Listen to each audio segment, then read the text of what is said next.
Good evening, everyone. This is Edge from Edge Plays. With me today, we have Fish from Crack On Gaming, Hello. and I've got Dante from N7K's channel. I have returned. You have returned indeed.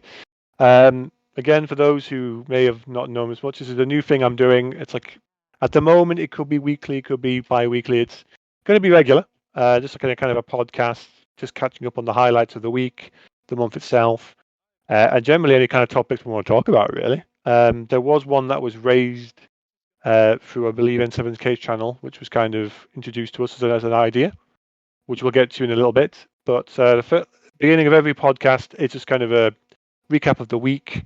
How has everyone's week been? Anything good happen? Anything you want to share? I'm thoroughly enjoying Plate Up at the moment, which is a nice little multiplayer game. Grabbed it from CD Keys at 63% off at the moment, which makes it about $7.49. A nice little bargain. Oh, nice. And it's kind of like Overcooked for those that have played it, except I actually think it's better than Overcooked.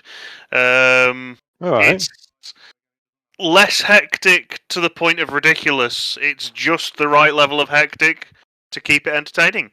You run a restaurant, people come in, they order food, you prepare the food, you throw it out. And yeah, it's just a great little fun game. Also had a quick dabble with Steam's remote play functionalities. It's a game that supports that. Which, for those again that don't know that, it's a function which games which would have a local like couch co-op mode, you can basically machine as a host machine, and assuming everyone else's internet speeds can cope with it, it basically streams the game to their PC, so they don't need to own a copy of it. It fools it all into thinking that you're playing it locally. Oh, nice. That could be definitely look at some point then. Yeah, we joined you in on that, didn't we? Because you were testing it out with Kate and myself, and because we're running on the same internet, the screen froze sometimes. We got a bit of lag and pixelation, but it convinced it quite well, actually. We managed to get up to overtime before we failed, so you know that's an achievement. And for those of us who are colourblind, despite the fact that each of the characters you pick a colour, there is also a shape at the base of your character model when you run around the floor, so a square, a triangle, a circle. So people who are colourblind, it's taken you into consideration. Do you know what? With Colorblind, that's a good thing, because I recently got Seven Wonders 2nd edition for Christmas and birthday, and some of the expansions, and what made me really excited was the fact that they put in there in the first page colorblind mode in a board game, and it's like, what? How does that work? And they basically whoever's played Seven Wonders, I'll put a link in the description of what it is. It's the card game where you're able to do 100 points, and each of the colors has a symbol in it now. So, like, when you're trying to work out how you're earning what points for what, I know now exactly what, because blue and purple are stupid at times for like what color. I mean, I'm green-red colorblind, but that's beside the point. They're pretty close, even if you're not colorblind. Well, I mean, yeah, it's nice to have a colorblind mode. Yeah, just add in some shapes. It's just a nice little detail that can go a long way. Yeah, no, I definitely would be interested in playing that Plate Up a go at some point. Like, I mean, I played Overcooked, which was all right. But I mean, it's fun, but it's just very, very. Oh, you first, mate. I was just going to say, Fish, you said it was less complicated, but I felt like there was way more mechanics in it and stages than Overcooked.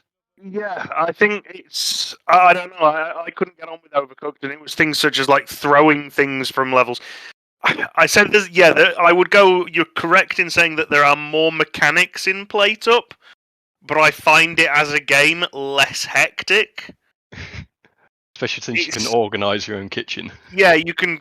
Yeah, at the beginning of each day, you can change the layout of your restaurant. From the kitchen to the floor space.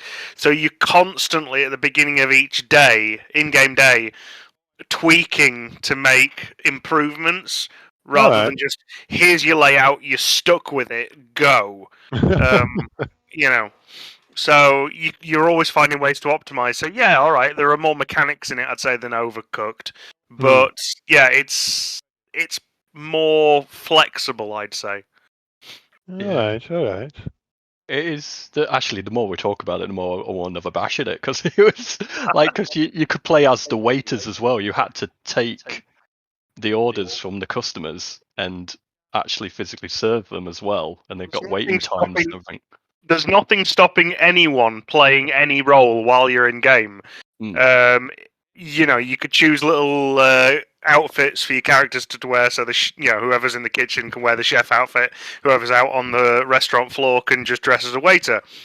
Yeah. But if things start to get really hectic, there were several times when I, as a waiter, was having to run in the kitchen and help prep some meals because we didn't have enough and there were too many people coming in, and vice versa. We had Kate in the kitchen as the chef, running out to deliver food to people because I was too busy washing plates and Dante was busy taking orders.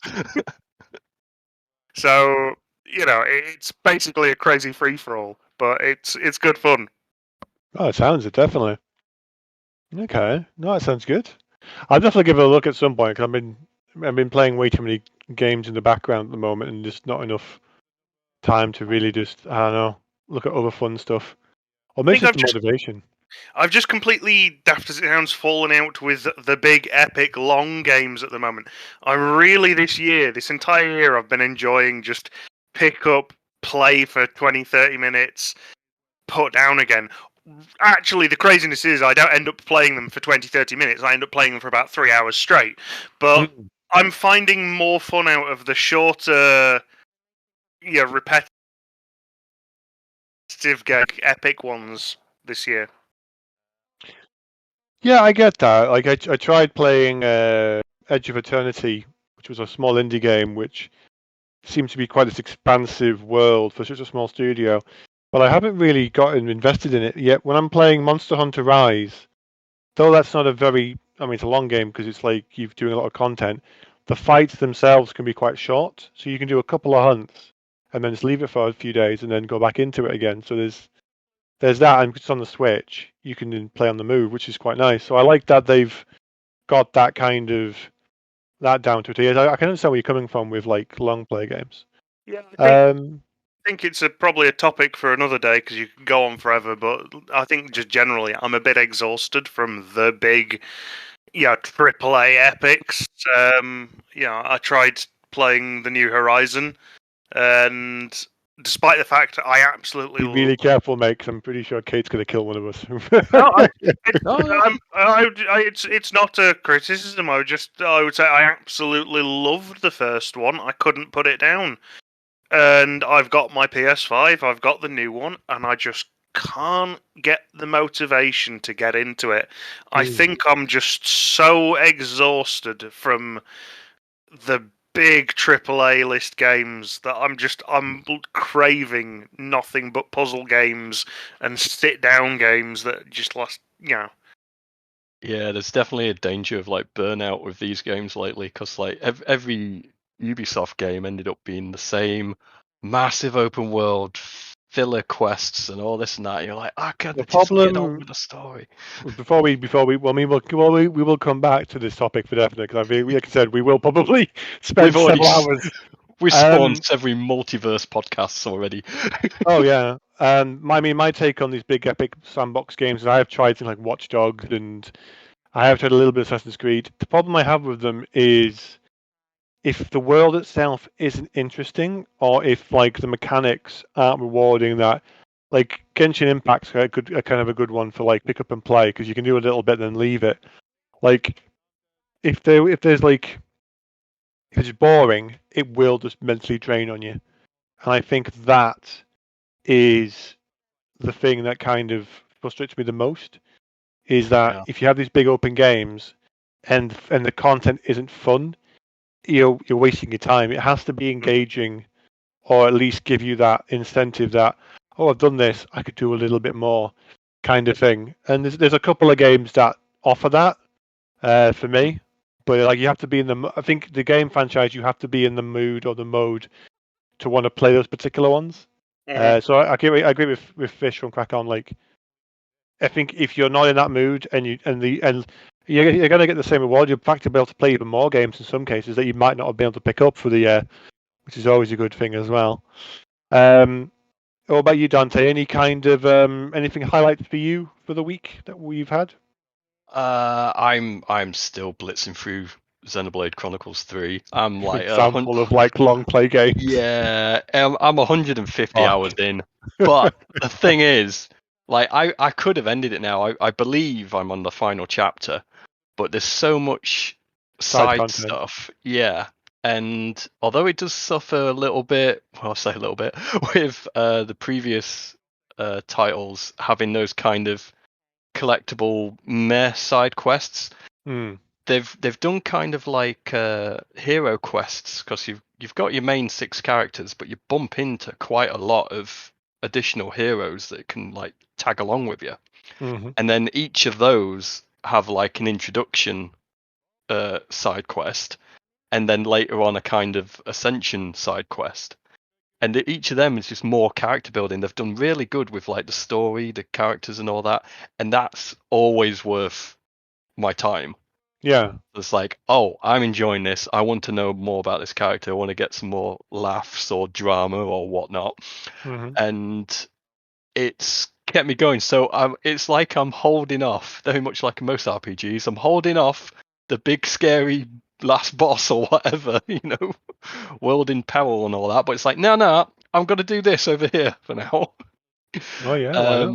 And so yeah, it's kind of dragging out, but of course my other issue is Kate's watching it with me, because she's really enjoying the story, but she can't also go through like 150 odd hours of gameplay. Oh God, no. But now she's currently working on that Rising Steel game, because she's been given the code to review and all that. It's kind of on a bit of a pause, so I'm going to just be doing side quests again in the background until I can get back on with that. It's like I'll just fill them out, and then when we're ready. But I'm derailed by Splatoon this weekend. Oh, that is definitely happening. Looking forward to that. I won't be joining everyone this weekend. Won't be till the following weekend. But yes, Splatoon 3 lands in 2 days' time. We've just been watching the tournament they had at PAX recently. Oh yeah. Oh God, the skill level of those teams, insane. The games were all like super close. The audience are going nuts on it and everything like that. Are you playing on 2 or 3? 3. We've got to play it early and the ranked modes. So yeah, we've got to see some extra action and all that. But yeah, it just looks so fun. And when we got to play it hands on a little bit earlier, yeah, I'm really excited for it. And that's one of the few games I'll go straight ahead and pre-order, because that's a winner right there. Nice. Before we go on to the topic, which is pre-order, I guess the only thing I've been up to this last week is, let's see, went out and did just some exploring, found a giant Udi. I'm wearing an Udi right now, if they call it, and it comes down to my knees. No, it's a Dragon Ball Z one. Like literally went to Primark. It comes down to your knees. Jesus, did you just buy a tent from Great Outdoors? It pretty much is a 10. I mean, I'm 6'8", and this thing is gigantic. 10 foot. To your knees, that's not an Udi. That's a tent. I mean, it's a Dragon Ball Z hoodie, so I'm like, that's just great. I mean, I had the highlight of my week, which is like, yep, sweet, I'm buying that. I got myself a new controller for gaming. It's called the Wolverine version 2. So for gaming for PC, that means I can actually play Halo and not die. Like, I had the keyboard and mouse for Halo 2 with Kate. Like, oh my god. So this would be much better now and easier. And weekend I was playing some board games. I played Gloomhaven with my brother-in-law and my wife. That's a really good game. Long in time investment. It's like a legacy board game. I'll try and make sure to put a link in the description if people want to know more about it. Really good fun. It's like a D&D, but like pretty much a legacy game. So the more you do, it has repercussions and effects on the rest of the game, which is quite nice. And what else highlight-wise? Do you You know, when you're going to 101 things for the week and you just think, yeah, that was quite nice. Did you remember to sleep? No, I did not remember to sleep, in fairness. I had probably about 4 hours last night because I was like so excited for like podcasting. No, I lie. I can't make that. I can't bullshit that. Yeah, no, well. I mean, that was some good highlights. Getting a new controller, playing some board games over the weekend, and getting the Udi. That was definitely good fun. Christmases and birthdays are coming up. Oh god, that's going to be a fun one to talk about later on. So yeah, let's get on to topic then. So pre-orders. This was something that I know Fish had possibly strong feelings to talk about.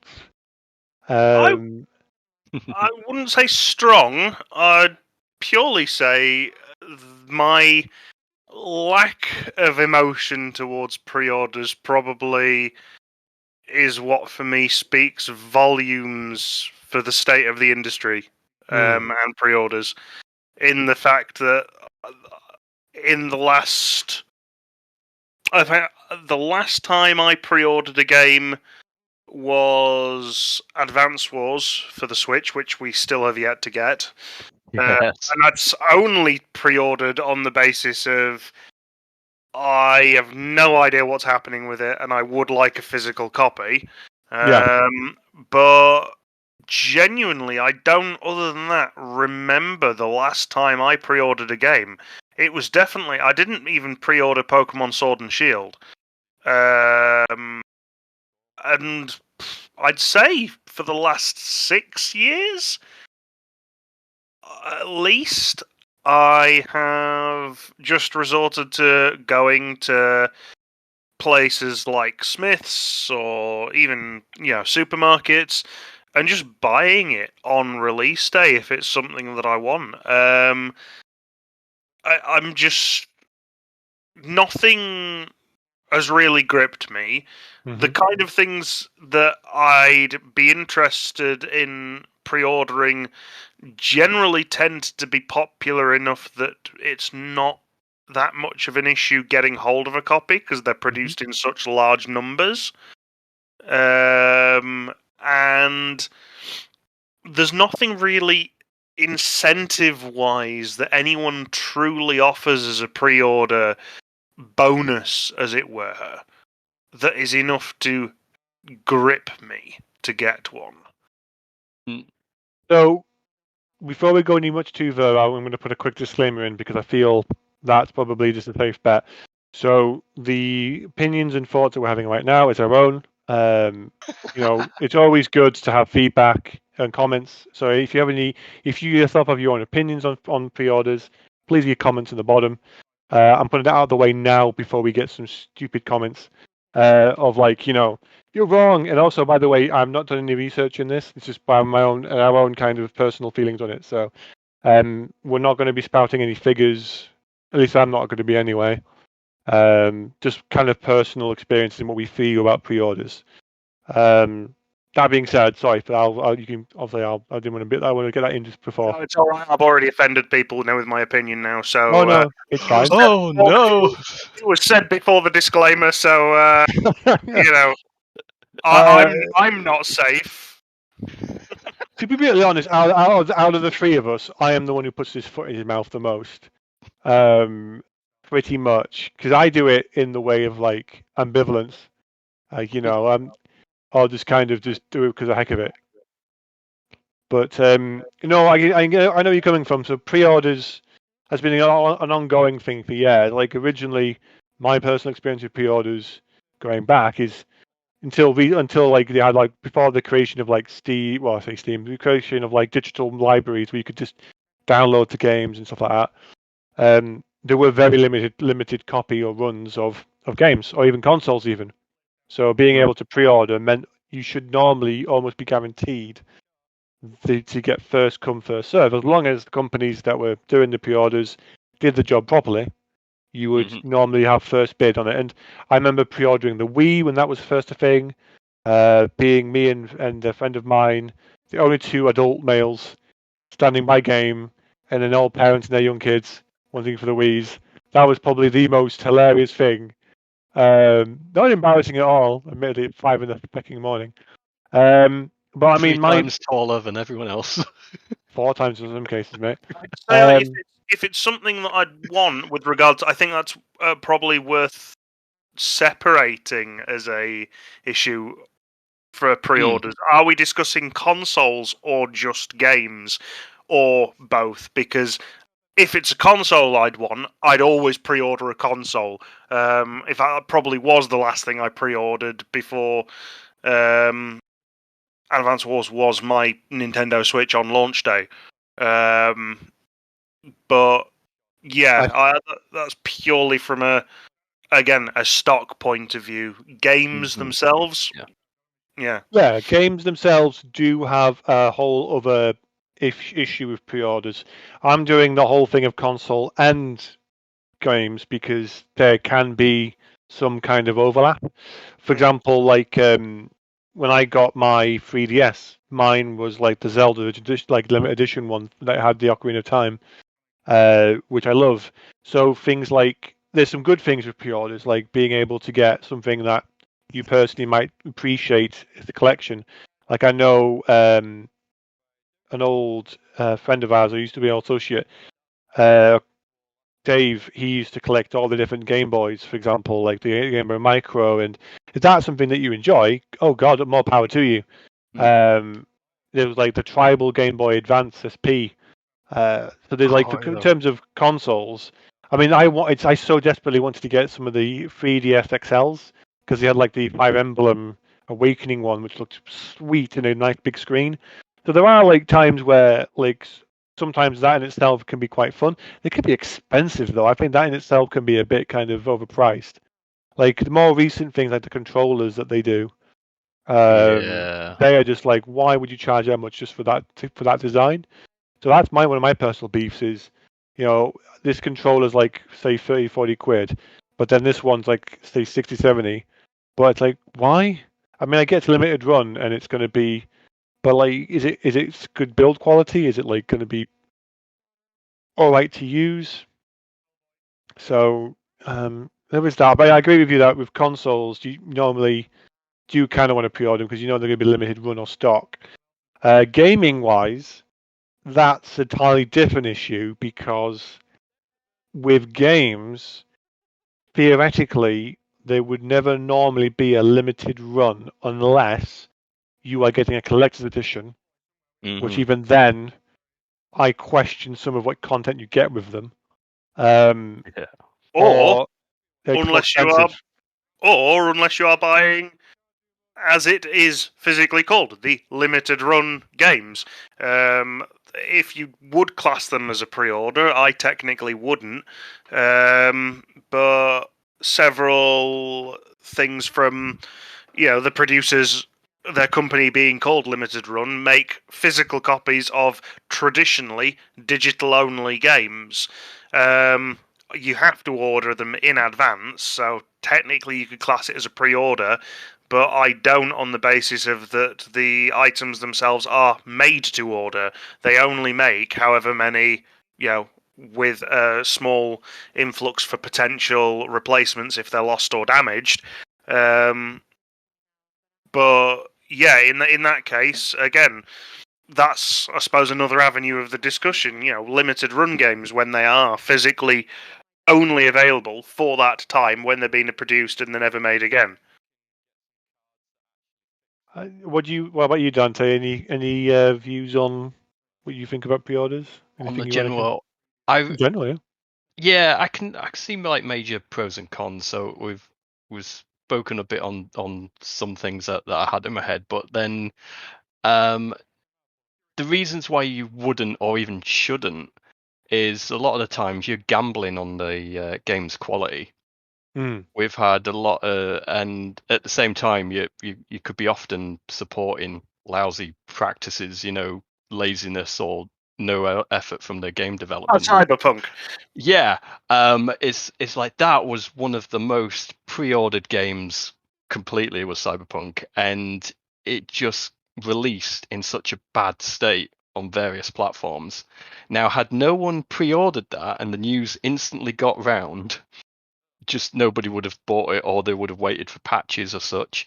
But it caused such a debacle that there were people like trying to get their money back and reverse all sorts of things. It just got ridiculous. Same with like No Man's Sky. They could be like saying, "Oh yeah, it's going to be the best game ever," and then they release just meh, and it's like, why have I put money on this? Why have I given the company for like all this coin for like laziness, basically?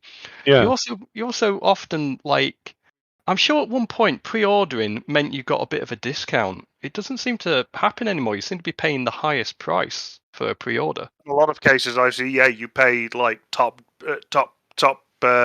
estimation price for pretty much everything. Well, it's like digital pre-ordering Tales of Arise last year was actually cheaper for me to pre-order. I think not pre-order, but just to buy on CD keys on PC than buying physically or pre-order or like buying pre-ordering on the PlayStation Store. Yeah. And I was like, what the hell? Yeah, it's bizarre, and depending on that's another thing as well. How patient you are. If you've got a backlog of games and you don't mind waiting for this new one, if you hold off, then you'll get a cheaper edition of it with more like DLC built in or something like that. So, I think good example. I mean, like, we're obviously debating whether or not pre-orders are a good or a bad thing. I mean, it's a necessary thing in some cases because you want to know if how like popular or how intrigued customers are for your product.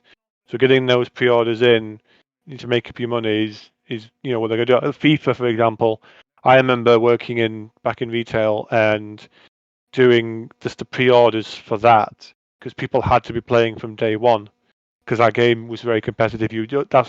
There's a particular gamer who will only be playing that game every year when a new one comes out. But the problem is, like a lot of their pre-orders, if you pre-ordered, you would get like packs to unlock new characters. Like some of the more recent pre-orders stuff you get with it generally are lazy or getting lazier. Like I remember, like what was it? Gears of War 3, I think it was. You could have like a giant gun.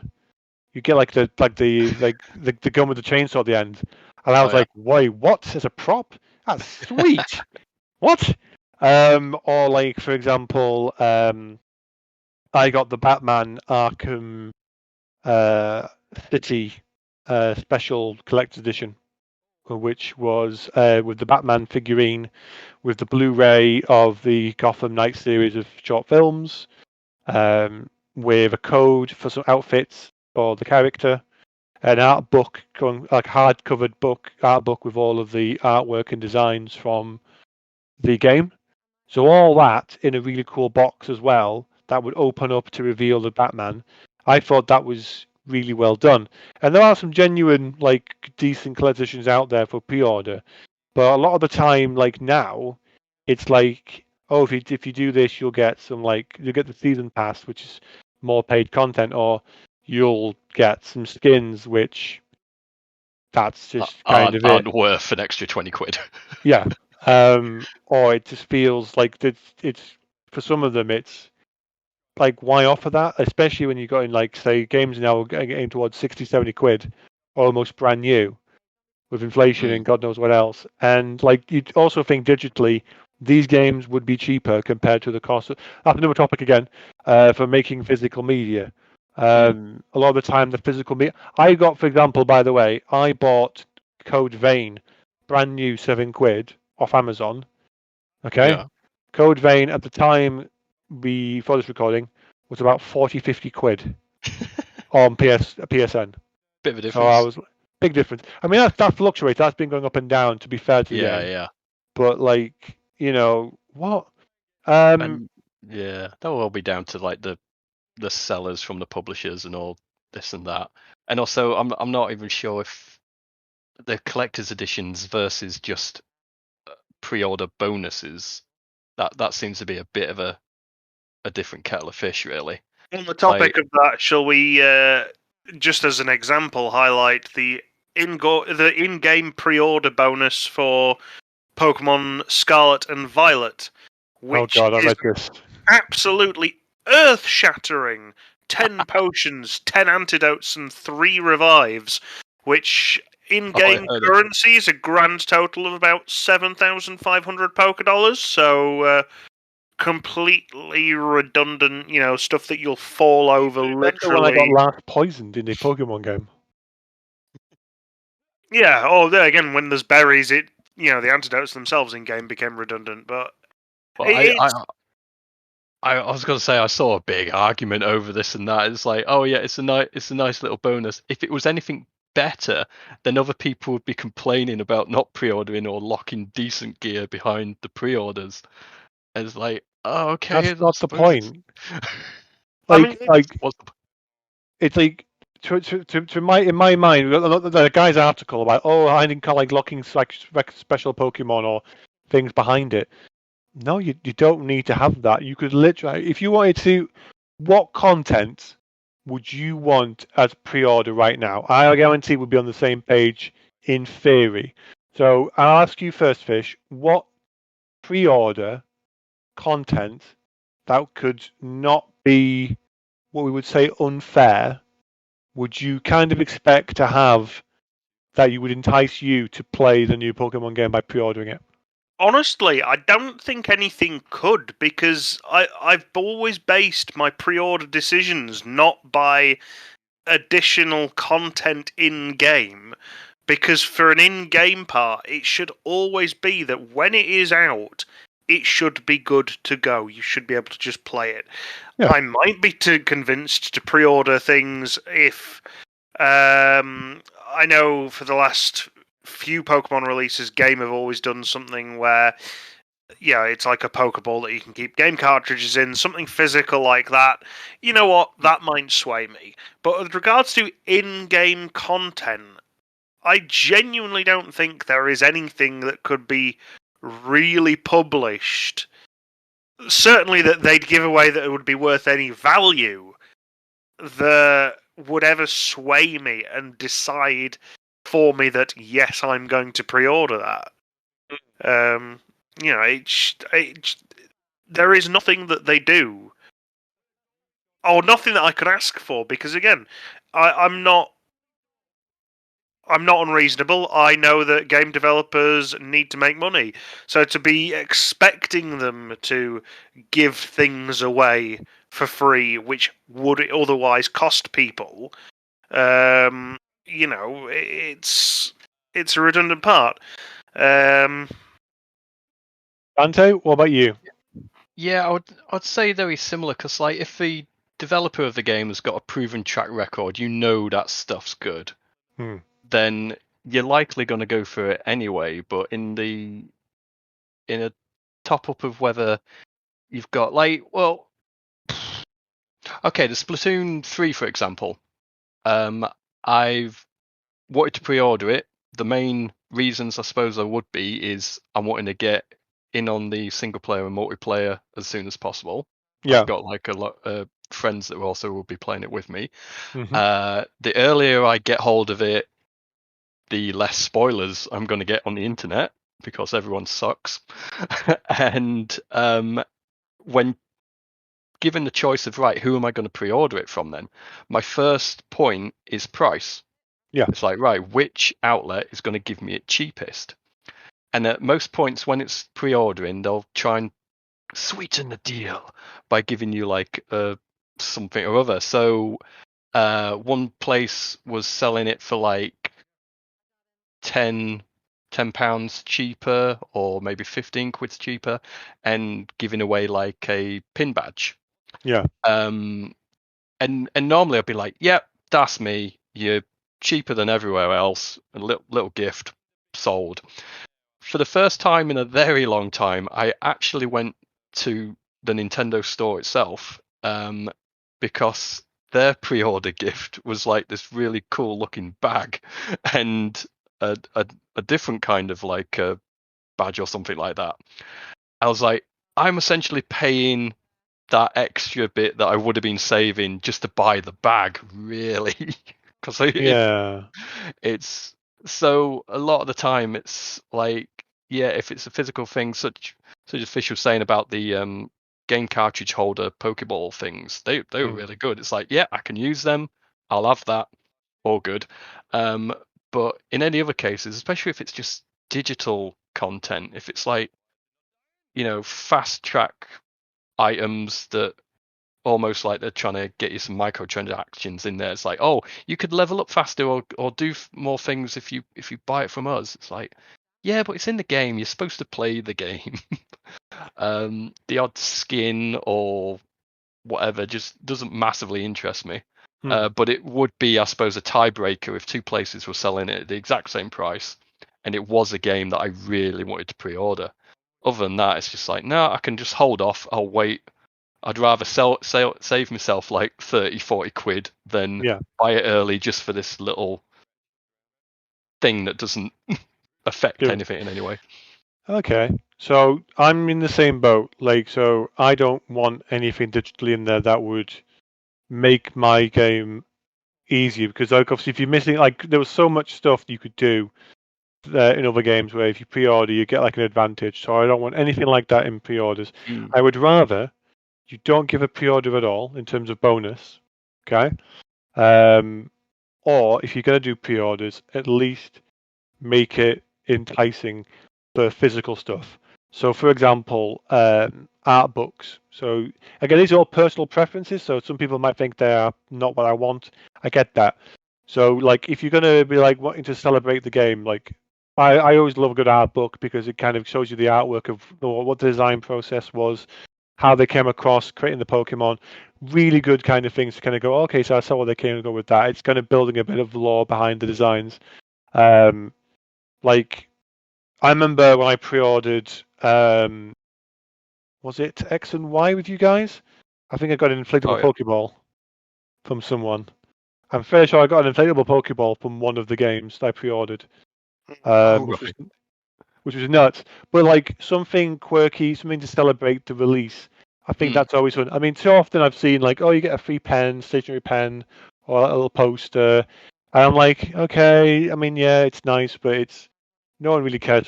Not many people really care for that because it's like, well, I mean, I don't really care for styluses or like bits and pieces, but everyone's each to their own, pretty much. You want something substantial to bring people in. Like, there's a difference between having a really lazy pre-order bonus, or not more bare bones, and then something with a bit of thought behind it. Like one of the pre-order bonuses I got with Trails of Cold Steel, because it was a limited run game. An example of that was they had the currency coin, proper currency coin from the game currency, cool. And in a little pouch bag. And I have a little display cabinet in my man cave, which has all these little things. Like I've got the badges from the original Pokemon League. I've got Legend of Zelda, like different Spirit Stones and stuff. Ocarina of Time. And then I've got like. Do we class these as pre-order bonuses, or are they just collector's editions? Because again, I'd agree with you on the art book front. An art book would convince me to buy a game. Would it convince me to pre-order a game? If I knew I was going to struggle to get hold of it, maybe. But well, here's a good example. So Ni no Kuni. Ni no Kuni had the physical art. I know you've got. Ni no Kuni had the physical spell book, and like the instruction manual kind of guide. It was digital in the game physically for you. Now, that to me would be like, oh, fuck yes, Palm language.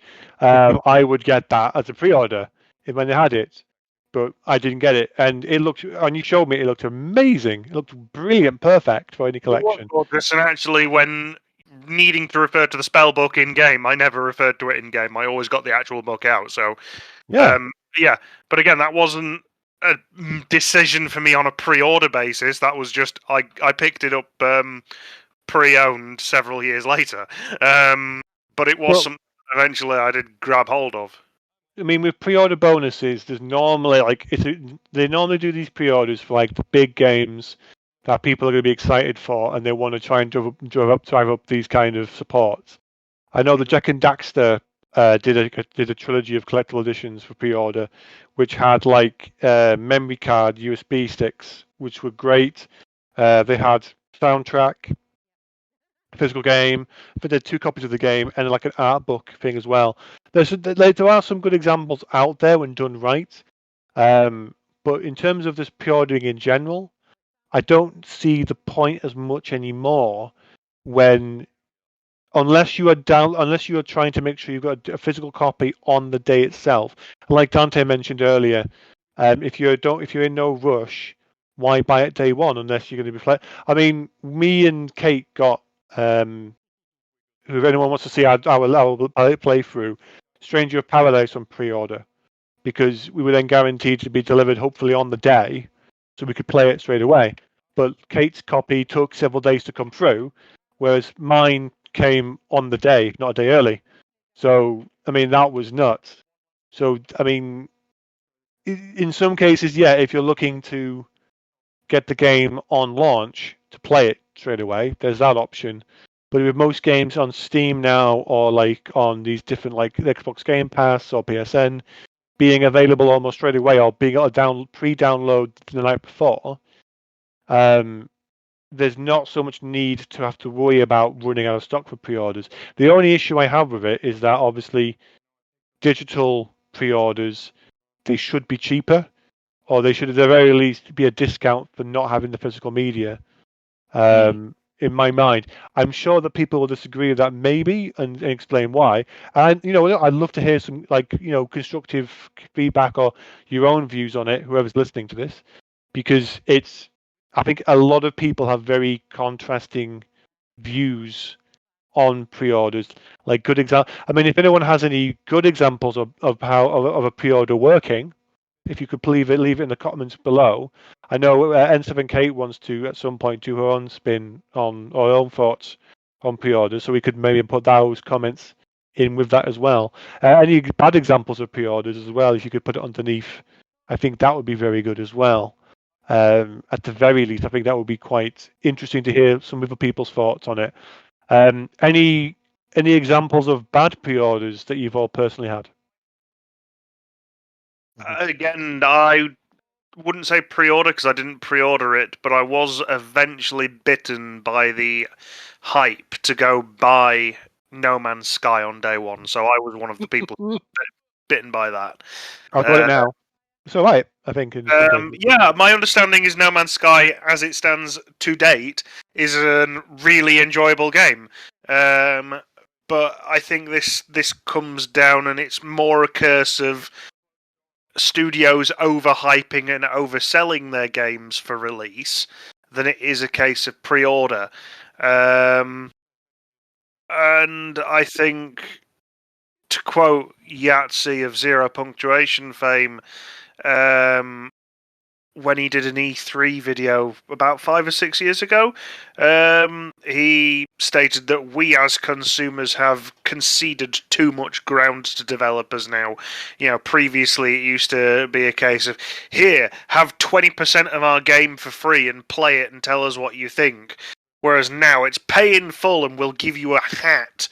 And, we're all too happy to just throw money at half-baked pieces of shit. Mm-hmm. Again, with the worst-case scenarios being things like Day One, No Man's Sky, and Cyberpunk, which are either not what people have been told they're going to be, or in the case of Cyberpunk, just don't bloody work.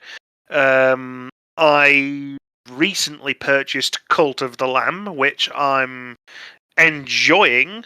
Mm-hmm. But it has a lot of game-breaking bugs. I've had to stop playing it, and I will not be playing it again until they've patched some things out, which basically just stopped me from thoroughly enjoying and completing the game.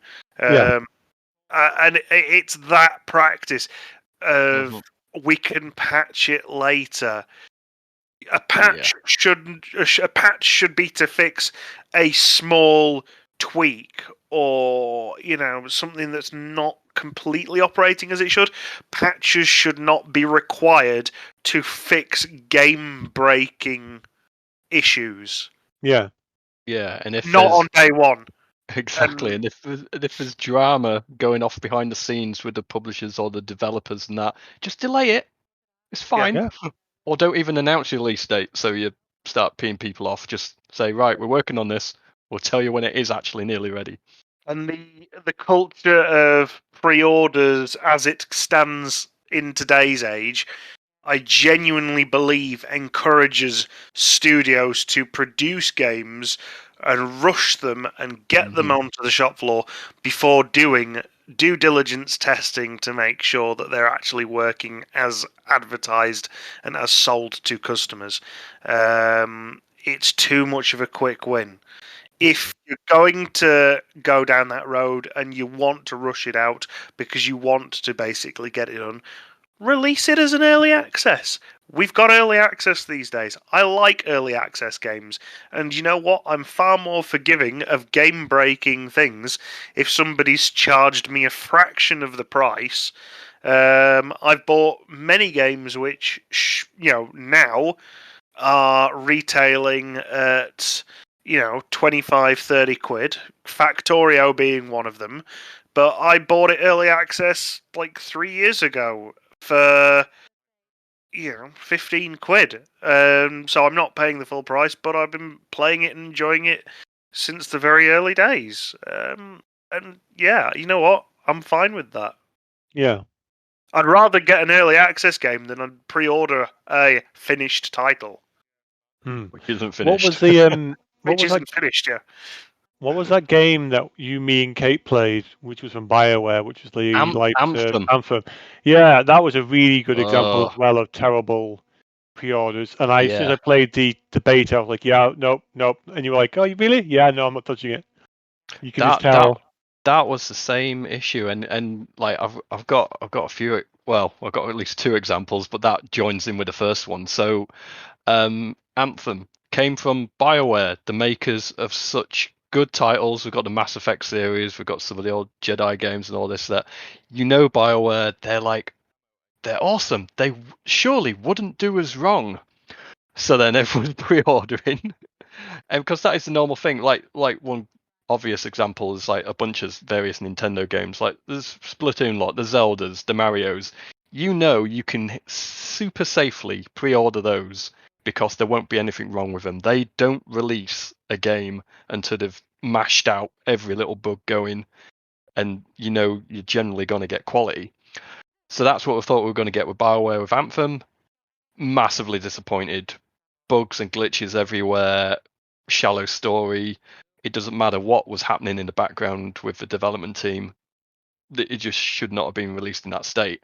Same again with Cyberpunk. It was like, yeah, your CD Projekt Red, the Witcher series, awesome. It was like after Wild Hunt, it was like, oh, this is gonna be epic. Everything we got shown looked awesome as well, and it was like, right, that is a pre-order right there. But I'm still looking forward to it. Really was. And I've still not played it yet. I know, it was just the biggest letdown, and I know there was trying to make it backwards compatible with last gen or whatnot, and yeah, they shouldn't have a lot of other things, but also a lot of it was all management and a lot of internal crap going off. But at that point, it's like, I know you've been delaying it for ages, but keep delaying it. If it ain't finished, you're going to have so much backlash. It's just not worth it, and you just got to pee everyone off. So now that's another company off the list of trusted devs. I'm quite concerned with Hogwarts Legacy at the moment because I want to make. I mean, my wife loves Harry Potter games, so this will be the first one for her to play on the PS5. But I'm generally kind of cautious with how ambitious this game is. Pokemon. Again, I'm in terms of going back that one quickly when it comes to pre-ordering. I don't even know if I would even pre-order it because I mean, the last game wasn't that. I mean, it was all right, but it was pretty meh. I think I've already discussed with Dante that I won't be pre-ordering Pokemon. I'll be picking it up, and I'll be swinging by again a store to buy it on the Friday at some point. But yeah, and again, I think this is a completely different conversation rather than pre-order. Oh yeah. More, I think that there are a lot of issues with the complacency of Game Freak being behind a franchise like Pokemon, knowing it's going to sell. Yeah, they know how big they are, but they should be stepping it up more instead of just doing the bare min. Yeah, the frame rate already from the videos, and I know they always say it's not final game footage, but I don't have much faith that frame rate's going to improve. I mean, if you look at Sonic the Hedgehog, that was a good example as well of the visuals, because they were saying it's not finalized, and that was a bit kind of nerve-wracking of how good it looked. The new trailers look a lot better, but again, I'm kind of like, This is going to be the first Sonic game I buy in a long time, because I'm intrigued by it. I'm not going to lie, I dislike the style of the robots, but that's badniks rather than edgelord. Yeah, but these edgelordy things that look like reject Gundams, don't do it for me. Yeah, if I wanted to play an edgelord game with Sonic characters, I'd play Shadow the Hedgehog, which I played, which was here or there. It's not. I say I would probably say play it once and then that's it. Don't need to complete it. I mean, there are a couple of games where I will literally rant about, and Dante is being very careful not to mention them. I can just tell. He's like, "No, Ed, don't go there. I'm going to go there." You can go where you want. If you guys want me to travel along. Want me to do a rant one next time, leave comments below saying like, "Yes, we want to see a rant video of bullshit." I will be there. I will fight my corner. Angry Joe, I will literally don't. The Angry Ed Show. the angry but polite Ed Show, who just like the polite angry Ed Show. Do not get me killed. I don't want to get killed by him. I feel like you've already stopped yourself. You didn't even get to the point of what you were going to rant about. I mean, like there were games that I would completely rant, like Crystal Chronicles remake. That one, Crystal Chronicles remake, just fuck no. Oh yeah, we're gonna have a chat about that at some point. We will. You and I will have a rant on that, because I swear to God, I still want to crack on playing it with Crack On Gaming. I do want to play that. Quite happily carry on playing it. I never finished the original. We're grown-ups and we have no time. If I played with you guys, I would have to have a drinking game where every time I complained about it, I'd take a drink. You'd be dead. I have Kraken rum in here, and I put a Serrano, so I would do that. By the end of the first level, you'd just be KO'd. I'd be like, Oh, I tell you what though, on case of pre-orders, I've got a wee quick story. Oh yeah. That our demos can save your life. So yeah, a lot of games, if they've got a demo out, you can often then go, no, this is utter pants. I'm going to stay away from that. One of them was Marvel's Avengers. So that was one that was getting hyped up to heck, and every time we saw bits of it, we were like, "Oh, this looks good. This looks nice." And then so it's like, yeah, Kate's like, "Oh, I've got to cover this. It's going to be awesome. It's going to be great, and multiplayer as well." So Dante, you're going to have to get a copy. And I'm like, right, pre-ordered. And then that kind of demo came out barely a week or so beforehand, and oh my God, that just by playing that, I was like, this is absolute garbage. It's a buggy mess. It's repetitive. It's dull. This is like Anthem all over again, but possibly worse. And so instantly that was back onto the website, cancel pre-order. Like, done. Yay for... What's the other game? What was that one that the Sonic creator came out with that was... that everybody hates. Wonderland. Yeah, that's it. The Wonderland. I'm glad to I get a migraine from that. Just looking at it, I'm like, yeah, no. Yeah, I played the demo of that, and I went, "This is Mighty Number 9." A good example as well. That was Kickstarter though. So Kickstarter again is a whole different advanced pre-order. Yeah, I'd say Kickstarter subgenre of of pre-order, which is potentially hell. If you do a Kickstarter, you put your money in, you might not even get the game at all. So that's an even deeper pit of the pre-order hell if you want to go down that route. Oh gosh, yeah.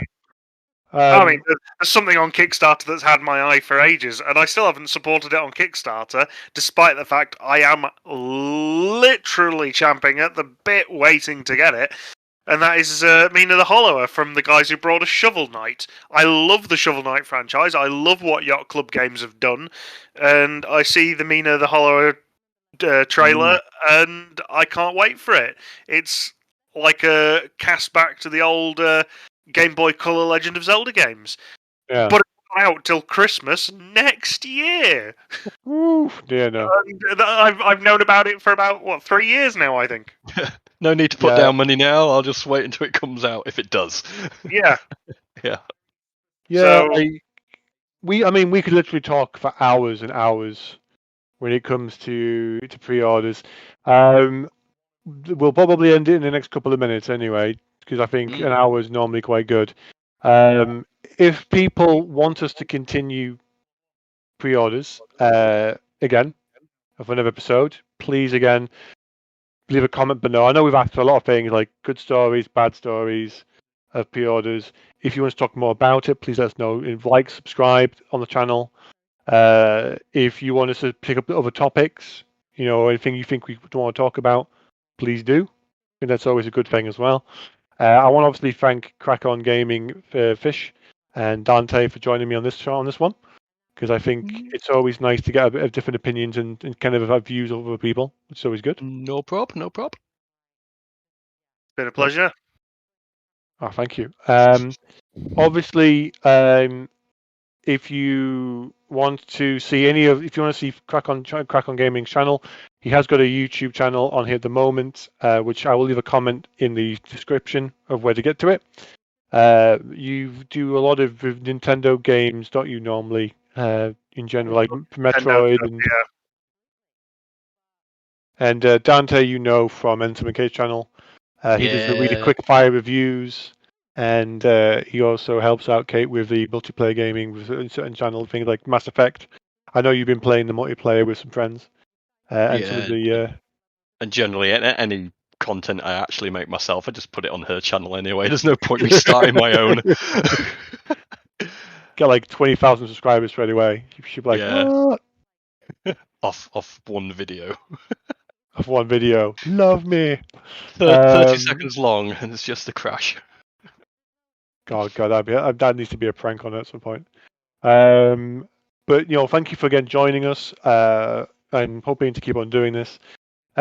Next week, we will have a chat, obviously, about who wants to come on.